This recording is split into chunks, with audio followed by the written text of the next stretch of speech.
속보 미국 언론 자유, 역대 최저치 추락, 트럼프 행정부 압박 영향 분석, 전 세계 언론 자유가 후퇴하는 가운데 미국 언론 자유 지수가 역대 최저 순위를 기록하며 충격을 주고 있습니다.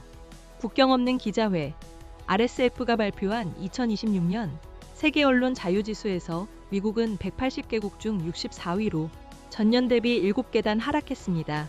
이는 RSF가 지난 2002년 언론 자유지수 조사를 시작한 이래 가장 낮은 순위입니다. 2002년 당시 139개국 중 17위였던 것과 비교하면 뚜렷한 하락세를 보이고 있습니다. RSF 북미 지부 클레이턴 와이머스 이사는 이를 미국이 직면한 언론 자유 위기라고 진단하며 정치적 표적, 법적 제약, 신체적 위협 속에서 언론이 제대로 기능하기 어렵다고 지적했습니다. 실제로 RSF 보고서는 트럼프 행정부가 언론을 상대로 펼친 각종 압박 사례를 상세히 담고 있습니다. 미국 저널리즘 연구기관 포인터는 트럼프 행정부가 정부기관을 악용해 언론인을 구금하고 추방했으며 비판 보도를 하는 언론사들을 상대로 정치적 수사를 벌였다고 비판했습니다. 또한 NPR, PBS, VOA 등 여러 방송사에 대한 자금 지원 삭감도 언급되었습니다. 트럼프 대통령은 언론사를 상대로 지속적으로 소송을 제기하고 언어적 위협을 가하며 내부 고발자들을 위축시키는 행태를 보였습니다. 이러한 미국의 언론 자유 후퇴는 세계적인 추세의 일환으로 분석됩니다.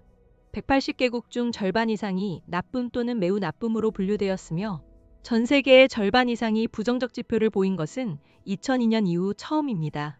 북유럽 국가 7곳만이 언론 자유도가 양호한 국가로 꼽혔습니다. 한편 언론인 살해 비판을 받고 있는 이스라엘은 116위로 평가되었습니다.